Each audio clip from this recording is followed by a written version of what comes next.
Departure for the front at last, after years of trials and experiments. Again and again, shells burst around us in quick succession, and sand and dust swirled through our viewing slits. The heat inside had already become unbearable, 42 degrees Celsius. Our infantry step aside to avoid being crushed beneath the tank's tracks. The A7V, known in German as the Sturmpanzerwagen A7V, was the only tank Germany ever built in series during the First World War.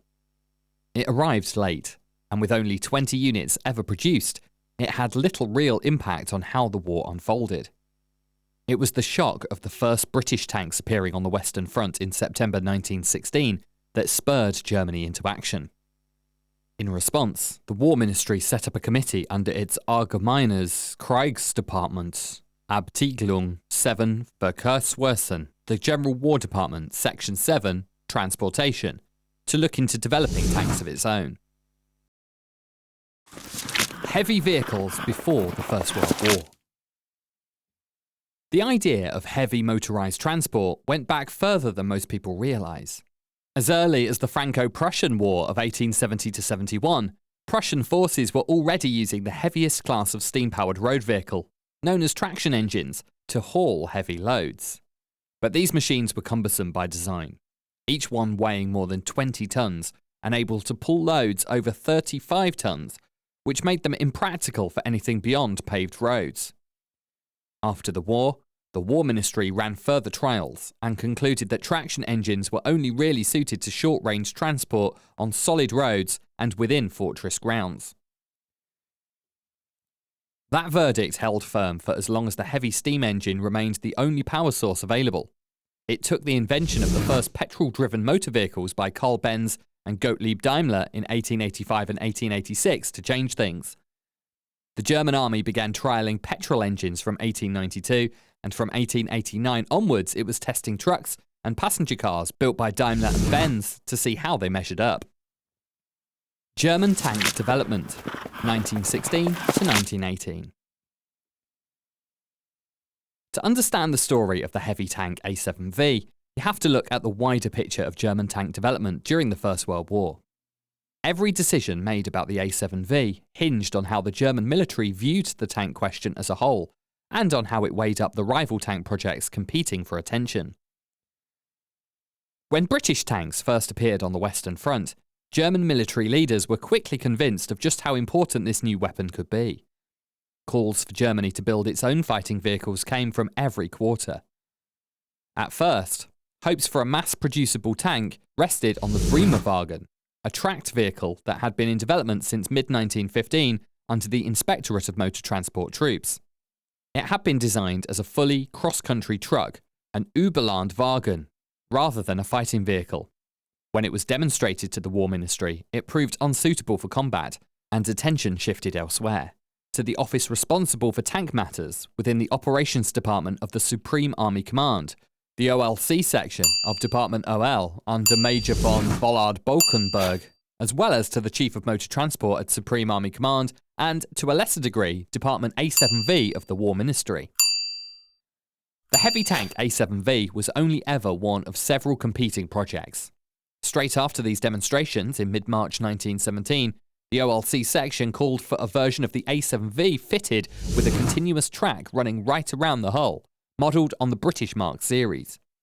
This became known as the A7VU, the U standing for Umlaufende Kette, or continuous track. Meanwhile, without even waiting for the A7V's first official demonstration, the Chief of Motor Transport at Supreme Army Headquarters unveiled his own design for a super heavy tank, the K-Wagen, on 31st March 1917. Two prototypes were eventually built. Through the rest of 1917, work carried on across all these designs alongside the A7V, but with little to show for it. None of these projects ever grew into a proper, large-scale development and production program. They remained little more than individual experimental vehicles, or production runs of just 10 to 20 units. The reason was a fundamental shift in the Supreme Army Command attitude to tanks as a whole. From early January 1917, It had simply lost interest in producing them at scale, giving priority instead to tracked tractors for artillery and cross-country transport. Tank development didn't stop entirely, but the Supreme Army Command treated it as no more than an experiment, and, until the Battle of Cambrai in November 1917, had no plans to build tanks into its future strategy. This change of heart followed the 1917 decision to shift Germany's strategic focus to unrestricted submarine warfare, from which its leaders expected final victory within 5 months. On land, that meant adopting a defensive posture along the Western Front. But the main reason for turning away from tank production in 1917 was the relatively limited success British tanks had shown during the Somme campaign in the autumn and winter of 1916. Germany's defensive successes there led the Supreme Army Command, much like most of the British High Command at the time, to conclude that tanks were a flawed weapon already past their best. At the same time, Germany's raw material situation deteriorated sharply over the winter of 1916 to 1917, dragging armaments production down with it. That forced the Supreme Army Command in April and May 1917 to once again refuse tank construction a place in Priority Class 1 for material allocations. Tanks stayed in Priority List 2 alongside ordinary motor vehicles, on the grounds that only the most urgently needed armaments, submarines chief among them, could claim a spot in Priority List 1. In May 1917, Lieutenant Colonel Bauer, later promoted to Colonel and responsible for authorising material for tank construction, confirmed that tanks would stay excluded from Priority List 1. Under those conditions, there was simply no way to carry out a systemic German tank programme. The Battle of Cambrai changed everything for the Supreme Army Command in a way it never quite did for the British Expeditionary Force's own High Command. It finally forced Germany to recognise the war-winning potential of the tank. As early as 23rd of November 1917, Department OL of the Supreme Army Command pointed to the success of the British tanks at Cambrai and demanded that Germany's own tank programme be accelerated, with German tanks deployed as soon as possible and in the greatest numbers achievable. To clear away any delays caused by material shortages, the Supreme Army Command ordered on the 7th of December 1917 that the A7V project be raised to Priority Class 1A for material allocations. This was the moment to begin mass producing the heavy tank A7V, the only German tank ready for production, in the largest numbers possible. Coming just before the launch of the 1918 Spring Offensive, intended to win the war outright for the Central Powers, it was the last real chance to back German troops with any meaningful number of home-built tanks. That chance was let slip. Rather than pressing on with existing projects, Germany started work on entirely new tank designs, none of which reached production readiness before the war ended. In the end, none of Germany's tank projects ever achieved genuine frontline operational status. Over the winter of 1917 to 18, the Chief of Motor Transport at Supreme Headquarters lost interest in the A7V altogether. Alongside pushing ahead with the K-Wagen, he backed development of a light tank, the LK-Wagen, while yet another new design, the Oberschleussenwagen, was meant to replace the A7V entirely, with the production capacity earmarked for the A7V redirected to this newer vehicle instead. Even so, examples of the A7V were built. The same chassis was also used to produce the Überlandwagen, a tracked lorry intended for artillery service. So much for the tank's origins. But what did the men of the time, and especially the crews themselves, make of the machine and their experiences inside it? For that, we can turn to a handful of personal accounts and combat reports. Let's hand over to the eyewitnesses themselves. The first begins right at the start with training on the tanks, before moving to a battle report. This is the report of tank driver Corporal Schuchard, covering the mission of the 21st of March 1918 and the experiences that led up to it. In the second half, he describes the First Battle of Villers-Bretonneux from his own point of view. But first, he tells us how he came to volunteer and how his training began. Tests and training. Volunteers wanted for a special unit. That was the call put out by the Berlin-Lankwitz Experimental Department to every motorised replacement unit in early 1917. Despite the British suffering a heavy defeat at Cambrai that year, where most of the tanks they deployed were destroyed, German Army High Command was still determined to build assault armoured cars of its own. So I volunteered again, this time for this special unit, and was sent marching to Berlin-Lichtenfeld to the A7V vehicles section of the experimental department. 12 of us arrived there for the new unit. For training, we had just 2 tracked tractors to work with, borrowed from an Austrian motorised mortar battery on the Tempelhof field. We drove over large shell craters and obstacles, and whenever the front of the vehicle reared up, throwing its centre of gravity into the air, you learned to stabilise it by instinct. By March 1917, the preliminary tests on the Caterpillar track for the first drivers of Heavy Assault Tank Company 1 were complete, and our practical work began at Daimler in Marienfeld. Design and construction were overseen by Senior Engineer Vollmer of the A7V Vehicle Test Department. The first 2 chassis were assembled, the engines and gearbox fitted, and every instrument installed. By June 1917, the first unarmoured overland vehicle, the Future Assault Tank, was ready for demonstration runs before a high-ranking military commission at Marienfeld. Those first test runs exposed the design flaws straight away. Gearboxes broke when driving over shell craters, and the tracks sagged and derailed when crossing trenches. Retaining devices were fitted, and the aluminium gearboxes were replaced with cast steel. All told, these faults set tank construction back by weeks. A wooden mock-up stood in for the tank at first. At Fort Bieler in Erbenheim, near Wiesbaden, General Staff officers from the front were waiting for us, and we carried out the final main load test before a high-level acceptance committee. Their verdict was clear. The tanks had to be finished as quickly as possible. So it was back to Berlin-Tempelhof, where the armour plates had already arrived. From early morning until late at night, we worked at Steffens and Knoll, using heavy pneumatic riveting hammers to join armour plates from Krupp and Dillinger Hutter into a tank hull. Departure to the front. 8th of January 1918. Departure for the front. After years of experimental work, the first German tanks stood ready on the loading ramp at Berlin-Marienfeld station. 4 of them sat on long, special railway wagons, covered with tarpaulins and aircraft netting. We were unloaded near a small village near Longueuil on the western front, close to the fortress of Longwy, and took up position behind the village, under trees camouflaged with aircraft netting. It wasn't to last long. The first few days were a flurry of practice runs, in which the 4 tanks had to prove their worth in the field all over again. They did. Walls were knocked down, large craters and trenches driven straight over, and trees uprooted, all at speeds of up to 13 kilometres an hour. As it turned out, 3 captured British tanks used during the same large-scale exercise had to drop out halfway through, managing barely 7 kilometres an hour. General Ludendorff gave the order. The tanks were to be battle-ready by the 17th of March. Final preparations began, with engines thoroughly checked once more and pails of paint fetched to give their tanks field grey camouflage in all its shades. An 80cm skull and crossbones was painted on the front hull as our emblem. Fearless and loyal, a marking carried only by the 1st Assault Tank Battalion. Large numbers went on the side panels too.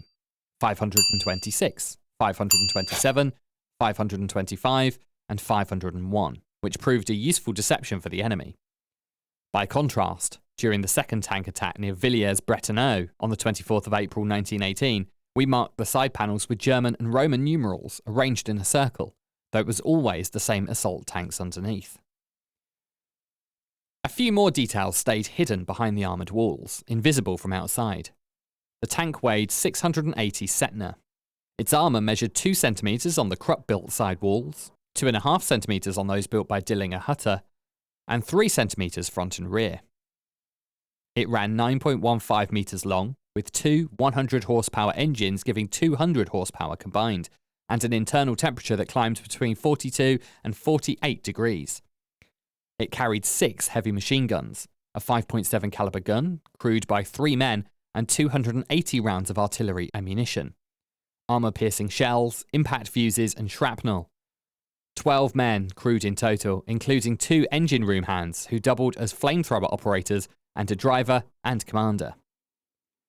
Add to that a radio operator and signalman, and a photographer, one of each, and the commander's tank 526 carried a crew of 21 in total. These were the fastest and largest German tanks ever to see frontline service. On the 19th of March 1918, the 1st German Assault Tank Detachment No. 1 stood ready for battle, loaded and positioned outside the village of Longueuil, now heading towards enemy territory. At 4 o'clock the following morning, the artillery fire eased off, and the convoy rolled slowly up to the loading ramp, with the odd shell still striking here and there. Unloading took barely 20 minutes. On a red light signal, we set off one behind the other. Since the British position lay right on the edge of town, we had to lay down machine gun fire during the journey just to drown out the clatter of our tracks. On reaching a shell-ravaged factory, everyone found a quiet corner to rest for a few hours. At 9 that morning, orders came through. First Lieutenant Skopnik gave the command that by 6 o'clock that evening, the 4 tanks were to be ready for action. We loaded flamethrowers, hand grenades, machine gun ammunition, coffee, water, and the rest. As driver of Tank 526, the only one fitted with a gun, I also loaded 280 rounds of artillery ammunition. At 6 that evening, the report came through. The tanks were ready for the attack. And finally, at 4:14 the following morning, the last message arrived. Move off to the starting position, 500 metres behind our infantry. The battle. The heavy barrage had already begun. Hundreds of guns of every calibre hurling a hail of iron down onto the enemy trenches. We left the last houses of St. Quentin amid this infernal din, crossed open ground to reach a ravine, and took up our positions. This was the starting point. On the 21st of March 1918 at 6:15 in the morning, tanks ready to attack. As driver of Tank 526 under 1st Lieutenant Skopnik, I had command of the right flank. The attack began.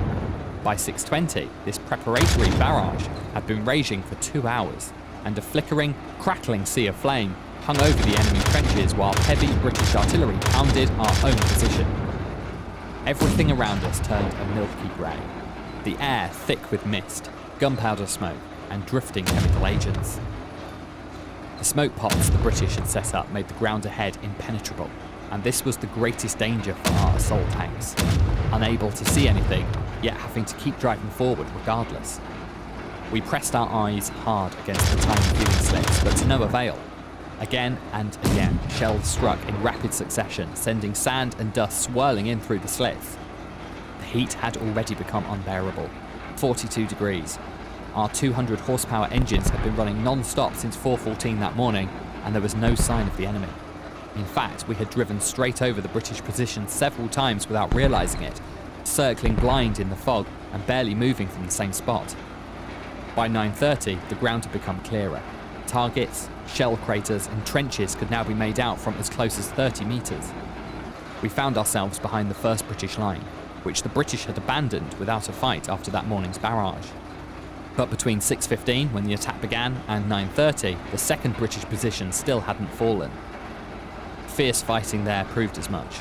The British were holding the main points of attack under heavy machine gun fire from small hills to our left and right. 526 and 527 pressed the attack. Our infantry stepped aside to avoid being crushed under the tracks, and you could see the delight on their faces, the fighting made easier for them now. Everyone sat at their posts, feverish with concentration. The first burst of machine gun fire, tack, tack, tack, tack, struck the front viewing slits of the turret hutches. We swung sharply right, pressing our eyes back to the slits, and then the first rifle grenades whizzed past. Now the battle had turned frenzied in earnest. The second position lay just a few metres ahead. Our speed dropped to 3 kilometres an hour as the tank gun and all 6 heavy machine guns zeroed in, though the shells kept landing, short or long. Accuracy on the move was poor, even at just 3 kilometres an hour, so we paused for a moment to take better aim, and then all 6 machine guns and the tank gun let loose a hail of bullets and shells onto the enemy trenches. Anyone who escaped death down there was lucky. Shrapnel rained down on us, little white clouds blooming overhead each time a shell with an incendiary fuse burst above us. Shells struck to our left and right, but none of it could halt our advance. Between them, 526 and 527 tore open a breakthrough nearly 2,000 metres wide. On the small hill to our right, a British battery was laying down a barrage of fire ahead of us. so I swung immediately right to hit it from the flank. The moment we came into view, the British abandoned their guns in a panic. Track marks lay ahead of me, and I followed them along a dirt path towards Pontshoe Farm. A line of British riflemen was spread out to the left of the track. Some tried to stand, and then our heavy machine guns opened up, and the figures dropped back to the ground. Only then did we realise that death had already done its work here. Following the tracks, I was the only one to reach Tank 527 at Pontshoe Farm, which was trying to drive the British out of the tunnels with machine gun fire, without success. 8 tunnel entrances cut into the chalk cliffs gave the British safe cover, and only the tank gun could shift them by firing straight at the entrances to seal them off. The first shells from our gun were soon whistling past 527's turret towards the tunnel mouths. "This is it. We're done for," thought the crew of 527, certain at first that an enemy battery had got behind them, as shot after shot rained down on the entrances. Their relief was plain to see once they realised it was 526's gun. Within a few minutes, the Tommies came out of the tunnels with their hands up. There must have been over 100 of them. The ground here was dry fields and meadow soil, a landscape not yet churned up by the fighting to come. Villers-Bretonneux was beginning to buckle under the pressure. At one point, German soldiers came within just 400 metres of what had once been a peaceful village. Colonel Goddard, commanding the 35th Australian Battalion and this stretch of the line, wasted no time ordering a bold counterattack. The 36th Australian Battalion led the charge, backed by the company from the 35th and British troops from the 6th Battalion London Regiment. The charge was spectacular, halting the Germans massing outside Villers-Bretonneux and eventually driving them all the way back to their original starting positions. Flanking manoeuvres from Australian and British cavalry helped consolidate the 36th Battalion's gains. For now, Villers-Bretonneux stayed in Allied hands. The First Battle of Villers-Bretonneux was over, though Operation Michael would keep raging till the end of April. About a month later, on the 24th of April 1918, the Second Battle of Villers-Bretonneux began. Dawn on the 24th of April. Outside Villers-Bretonneux, behind the German lines, the growl of massive engine rumbles up from the bellies of these metal beasts.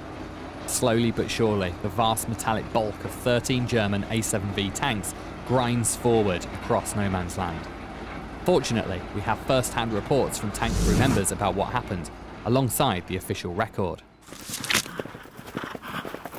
Combat report on the deployment of German tanks, the 24th of April 1918, with the 11 and 14 Army Corps. Tank detachments 1, 2 and 3 were assigned to the 11 and 14 Army Corps on the orders of AOK-2 for use in the attack. The units arrived by train at Guillarcourt on the evening of 22nd of April 1918. 13 tanks in total, and were driven straight to their staging area at Vinecourt. Unit 2 was assigned to the 11 Army Corps, while Units 1 and 3 went to the 14 Army Corps. 3 armoured groups were formed from the battalions and allocated to the divisions designated for the attack as follows. The 228th Infantry Division, the Skopnik Armoured Group with 4 tanks. The 4th Guards Infantry Division, the Uthlein Armoured Group with 6 tanks. The 77th Reserve Infantry Division, the Steinhardt Armoured Group with 4 tanks. Task. On the day of the attack, the armoured units were to leave Vinecourt as soon as the artillery bombardment began, and reach their starting positions by 06:45. Their task was to support the infantry attack on the villages of Villers-Bretonneux and Carchy, and on the eastern edge of Bois-d'Arquen. The Skopnik tank group was to advance north of the railway embankment, break through the enemy defences along that line, and support the inner flanks of the 228th Infantry Division. It would then help clear the way for the infantry's advance into Villers-Bretonneux by engaging the defensive positions on the village's eastern outskirts. Once the infantry had entered the village itself, the tanks were to also support their advance north of it, before returning to their starting positions once Villers-Bretonneux had been fully captured. Lessons learned. During the attack, there were sections where the infantry either failed to follow the tanks or fell far behind them. Every tank crew observed the same thing. As the tanks approached, enemy trench crews either fled into their shelters or were ready to surrender on the spot. Assuming the enemy garrisons would simply surrender, individual tanks pressed on ahead, but in most cases, those same garrisons resumed their defence once the tank had passed, and prevented the infantry following behind from advancing. What's more, the tanks that had pushed furthest ahead came under fire from the rear and suffered casualties as a result. Even where enemy machine gun nests kept pinning the infantry down and needed thorough suppression by the tanks, it remained absolutely essential that light rifle squads followed the tanks immediately, moving straight in to disarm and remove the enemy trench crews. Combat report of Skopnik Armoured Group at Villers-Bretonneux on 24th of April 1918. The Skopnik Armoured Group comprised 3 tanks from Detachment 1, Car 526, commanded by 1st Lieutenant Skopnik, Car 527, Lottie, commanded by Lieutenant Wietz, and Car 560, Alter Fritz, commanded by Lieutenant Volkheim, all assigned to support the attack of the 228th Infantry Division. Task: extract from the attack order of the tank detachments dated 20th of April 1918. Point 6. 3 tanks from Detachment 1 are to advance north of the railway line to the eastern edge of Villers-Bretonneux and support the infantry's attack on the town. They are not to proceed beyond that eastern edge. Point 7. On reaching their objective, the tanks are to report to the command of the assault infantry, then return immediately to Vincourt. Weather: thick fog at the start of the attack, clearing slightly around 1100 hours. Ground conditions: dry, arable land and meadow soil. On the 24th of April 1918, at 04:45, as the barrage began, the 3 tanks set off from Vincourt along the road to the right of the railway line towards Marcel Cave, heading for their starting position. At 06:50, the 3 vehicles moved off. Lieutenant Volkheim's tank in the centre, Lieutenant Wietz's on the right, and 1st Lieutenant Skopnik's on the left, bringing up the rear. All 3 crossed their own front line at 0700 hours. At the same time, the assault infantry launched their attack, though the thick fog soon cost the tanks contact with one another. All 3 crossed the first enemy trenches shortly after 7 AM, where the trench crews put up stubborn resistance, the trenches themselves still largely intact. Concealed machine gun nests, impossible to spot in time through the fog, opened furious fire on the tanks, and 3 men were slightly wounded in the face by infantry bullets penetrating the viewing slits. After a brief but fierce fight, the British infantry in the first trench, along with the surrounding machine gun nests, surrendered, and the prisoners were herded back towards the infantry, who were following far behind. The Skopnik tank advanced parallel to the railway line, about 100 metres ahead of the eastern edge of Villers-Bretonneux, under heavy enemy infantry and artillery fire.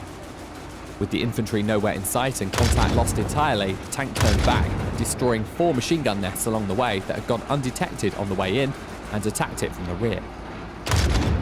By now, the infantry elements of the 1st Regiment 207 and the 2nd Company of the 93rd Rifle Regiment had reached the area, and advanced together with the tank Skopnik to the eastern edge of Villers-Bretonneux, close to the railway embankment. Heavy machine gun fire opened up on the tank and infantry from the eastern flank. Tank Skopnik responded by driving along the eastern edge of the village and destroying the British machine gun nests putting up such fierce resistance there. Meanwhile, the tanks Wietz and Volkheim, acting on request from the infantry and from Lieutenant Gradke of the 7th Mortar Company, 1st Regiment 207th Infantry, had cleared out heavily entrenched machine gun nests that had brought the infantry's advance to a standstill, and joined up with tank Skopnik at 08:45 in front of the brickworks. The brickworks, riddled with machine guns, were attacked by the tanks and shot to pieces, and those still alive inside surrendered. The prisoners herded back towards the infantry, following close behind. Once the infantry had taken the brickworks, the tanks pushed on towards the aircraft hangars on the eastern edge of the village, also thick with machine guns, and mowed down the crews, putting up a desperate defence there. From there, tank Skopnik, together with the elements of 1148 and of 2 and 3207, entered the village from the east and pushed through as far as the railway underpass near Romerstrasse on the western edge, breaking strong enemy resistance as it went. The tanks commanded by Volkheim and Wietz drove along the eastern edge of the village, clearing out various machine gun nests, dug into the houses along the way, and also reached Romerstrasse. It was here that Lieutenant Volkheim spotted, just in time, a British battery firing at point-blank range and blocking the route into the western edge. Having reached their designated target at around noon, their task complete, the tanks returned to their starting position and arrived at Marcel Cave Sugar Factory at around 1:30. That evening, on orders, they were driven back to Vinecourt. The crews, who had spent a total of 9 hours inside severely overheated engine and fighting compartments, showed courage and perseverance without exception. Several were wounded right from the start by infantry bullets penetrating their fighting stations, yet fought on to the very end. Casualties: 1 officer seriously wounded, 2 men killed, 10 men slightly wounded. Report by Sergeant Eggert, gunner in an A7V on the Battle at Villers-Bretonneux on the 24th of April 1918. I was assigned as a gunner to Tank Company 1 in Tank 505 under 2nd Lieutenant Volkheim. On the morning of the 24th of April 1918, Heavy Tank Battalion No. 1, positioned 50 metres behind our own front line, stood ready for action, having refuelled beforehand at the Marcel Cave sugar factory with an engineer platoon assigned to each tank for the attack. Our battalion was deployed on the right flank of the attack sector, alongside the 4th Guard Division. To our left, Battalion 2 held the centre and Battalion 3 the left flank, alongside the 288th Infantry Division and the 77th Reserve Division respectively. Company 1 was tasked with supporting the infantry attack on Villers-Bretonneux. A few minutes before the ordered time of attack, our armoured cars charged towards the enemy line, but in the very thick fog, we soon lost contact with the infantry and could see no sign of our engineers either. They were, it seems, already coming under enemy fire. We were astonished to find the first enemy line wasn't a proper trench at all, just a scattering of machine gun nests, and more astonished still to realise they were not manned by the French, as we'd been told, but by the British. It seemed the English hadn't seen a German tank here before and looked rather bewildered by it, but once they got over the shock, they fired bravely at us, and I thought it wise to close the large viewing slit in my front armour and watch through the small holes instead. Once they'd been hit not just by our machine gun fire, but by a few grape-shot rounds at close range, they seemed to decide, like Till Eulenspiegel, that the wisest man gives in and surrendered. I was first out of the tank. I had the straps unfastened, and without so much as a shove, the English marched off to meet our infantry. Our tank then pushed on towards the enemy's 2nd and 3rd lines, clearing everything out thoroughly before paying a visit to the airmen's tents near Villers-Bretonneux, only to find the birds had already flown the coop. As we drove on, a German officer approached, waving with a few men, and told us the British from the 3rd line had re-established themselves in the 2nd. Since we'd advanced too fast and were already within range of our own artillery, the retreat was rather welcome. Our reappearance proved far less welcome for the British, and only a handful of them ended up marching into captivity. We'd now re-established contact with our infantry and pressed on once more. Near the brickworks, we found another tank crew already fighting to take the fortified complex, so we joined in too, and soon its defenders were scrambling out of the trenches and foxholes, running across open ground under devastating fire from our 2 vehicles, until at last they raised their arms and surrendered. We drove the tank up alongside a haystack, got out and disarmed the British there. Once our infantry had taken the prisoners, a considerable number, into custody, we were ready to move on. But as we started our engines, a misfire set the haystack alight, and moments later, around 15 British soldiers armed with 4 machine guns burst out of it. We were, needless to say, taken completely by surprise. Our last hour might have easily come to an end had they turned those 4 machine guns on us after we'd already stepped out of the tank. So, once again, we got off lightly. Our tank then drove straight into Villers-Bretonneux. The village seemed deserted, though shots were still coming from various houses. Lieutenant Volkheim ordered us to stop, and I set off with a few men to hunt down the shooters. No sooner than the tank had driven on, and we'd disappeared into a house, than a heavy shell struck the very spot where it had been standing just a minute before. Unable to locate the enemy gunners, we crept back along the walls of the houses to our tank. Just outside the village, we came across another machine gun nest that our tank couldn't engage, so I got out with a few machine gunners and took it out with hand grenades. Once our infantry arrived, our mission was complete, and we were ordered to withdraw to the sugar factory near Marcel Cave. On the way back, we sat in the tank well pleased with how the operation had gone. Soon enough though, we had to take cover inside it again, as a French reconnaissance aircraft had spotted us and was firing bursts of bullets down at us as it swept past at very low altitude. As ever, a short summary followed the battle, setting out what had happened and what had been learned. Daily order from Major Born Schlegel, to the tank detachments following the Battle of Villers-Bretonneux on the 24th of April 1918. Daily Order number 32 from the commander of the tank detachment. Our first major operation has been a complete success for the armoured car detachments. The AOK, the General Commando, the Division, and not least the troops we were attached to, have all expressed their thanks and their fullest appreciation for a truly outstanding performance. Thanks to exceptionally thorough preparation, great resolve, and the extraordinary bravery of every officer, non-commissioned officer, and man involved, we were able to fulfil every combat order in full. The armoured cars played an outstanding part in the day's success.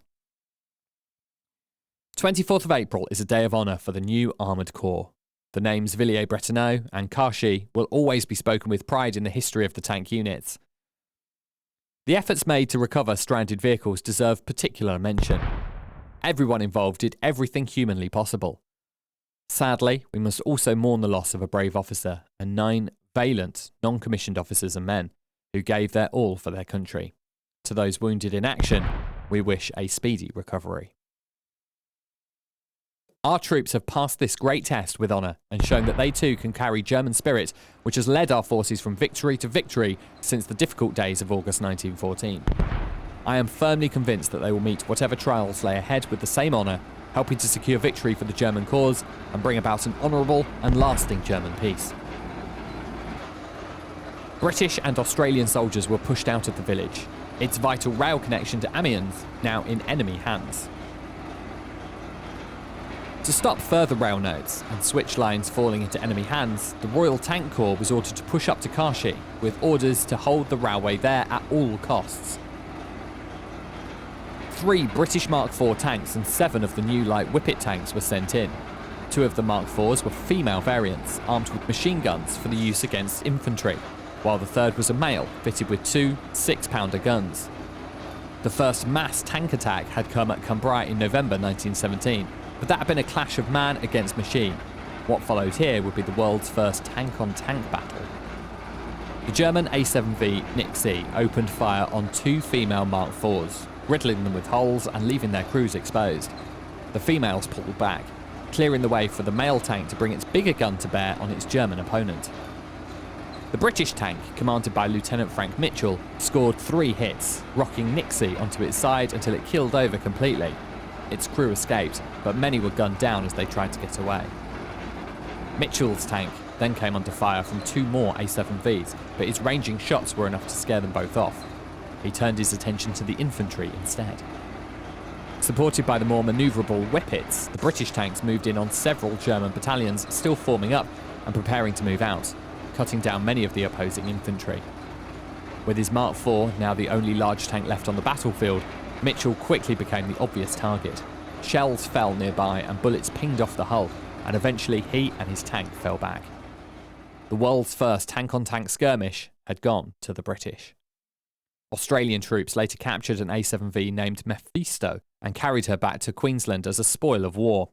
She remains the only original A7V left today and can still be seen in Canberra. Conclusion. By any conventional measure, the A7V was a failure. Too few in number to change the course of the war, too heavy, too slow, too blind. Inside the fighting compartment, temperatures could reach 48 degrees Celsius. The infantry it was meant to support often couldn't keep pace, and when the tanks outran their own lines, they took fire from positions they'd already passed. On ground too uneven or too broken, the tank could easily topple over and have to be abandoned under enemy fire. And yet, read the reports of men like Schuchard, Eggert and Volkheim, and a different picture emerges. These weren't men driving a failed machine into hopeless battle. They were crews who, despite every technical limitation, pushed forward, silenced machine gun nests, and cleared the way for infantry pinned down for hours. Major Born-Schlegel's daily order after Villers-Bretonneux doesn't speak of failure, it speaks of duty fulfilled. Only one A7V survives today, Mephisto, captured by Australian troops and carried to Queensland as a trophy of war, now stands in Canberra, a single machine bearing the weight of an entire armoured programme.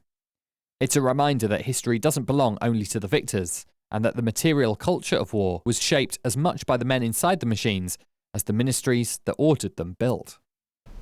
Alright, thank you all for watching, have a good one, and see you next time.